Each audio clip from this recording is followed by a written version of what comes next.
For the young man was hares on the mountain,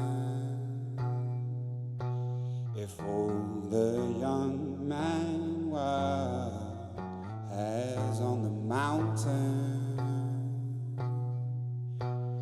how many girls would get guns and go hunting?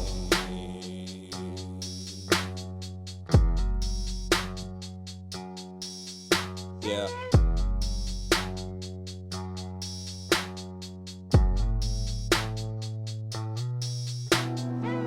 Way up in a town on a hill, in a land in a fog at the edge of time.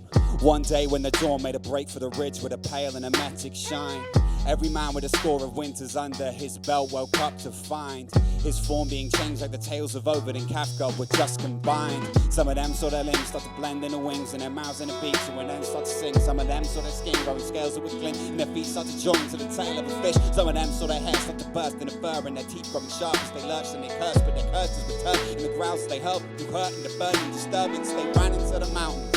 That decision now was reckless, never looking back to see how all the women were unaffected. Maybe they thought that they would find them, maybe they thought they would protect them. They were so right about the first thought, they were so wrong about the second. Before the young man was hares on the mountain, before the young man was hares on the mountain, how many girls would there run?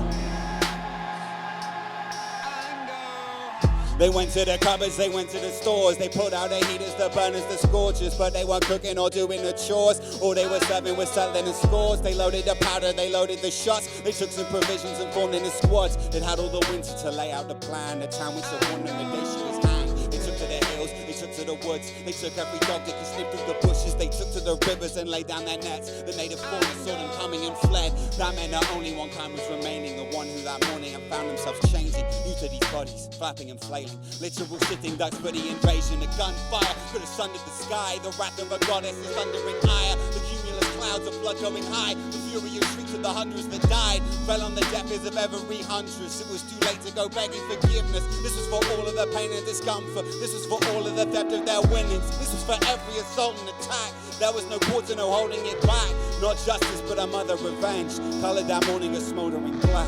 They left the bodies to rot in the fields. They never told the young boys what occurred, except for a warning they left in a song to make sure the lesson was learned. For the young man was